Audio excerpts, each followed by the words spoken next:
श्री स्वामी समर्थ. राधे राधे. सगळ्यांचे खूप खूप खूप खूप आभार. आणि सगळे मला तर इतका आनंद होतो ज्या वेळेला म्हणजे आजकालच्या ह्या आभासी दुनियेमध्ये सुद्धा जेव्हा स्वामींचं नाव घेतात तेव्हा प्रत्येक स्वामी भक्त आपोआप त्याचे हात जोडले जातात. आणखीन श्री स्वामी समर्थ लिहिलं पण जातं आणि सगळ्यांनी लिहिलं जरी नसेल तरी त्यांच्या मनात तो जो श्री स्वामी समर्थ हा जो मंत्र आहे हा नक्कीच येतो, हे माझी खात्री आहे. आणि तुम्हाला मी जेव्हा सांगते ना की मनापासून म्हणा, बघा तुम्हाला त्याचा फायदा होईल.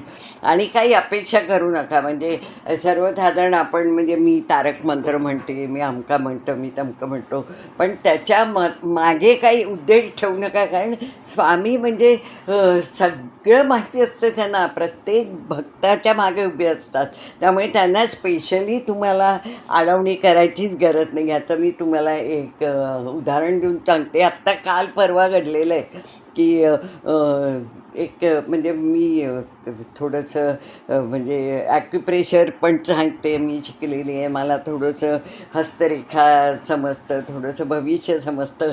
त्यामुळे कोणाला काही समजा असं काय अडचण असेल तर मला विचारतात. तर एकीने विचारलं, ताई मला ना कितीतरी महिने झाले झोप लागत नाही हो, काय करू? मी सगळे उपाय झाले, डॉक्टर झाले, गोळ्या घेऊन घेऊन थकले, आता तुम्ही सांगा म्हणून.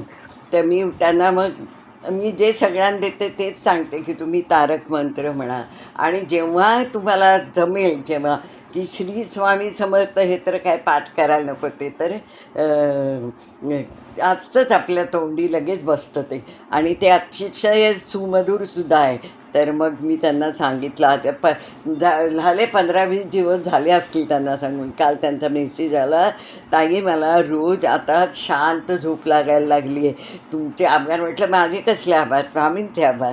कारण तुम्ही ज्या मनापासून तो तारक मंत्र म्हटला आणि ज्या मनापासून तुम्ही करता त्यात ती फळं तुम्हाला मिळाली. तर असं आहे मंडळी की आपण मनापासून म्हटलं की आपोआपच आपल्याला ते त्याची अनुभूती येते. म्हणून ते त्याच्यात एक वाक्य आहे तारक मंत्र जे मला अत्यंत आवडतं की आठव कितीदा दिला तू त्यांनी साथ, नको डगमगू स्वामी देतील हात. श्री स्वामी समर्थ.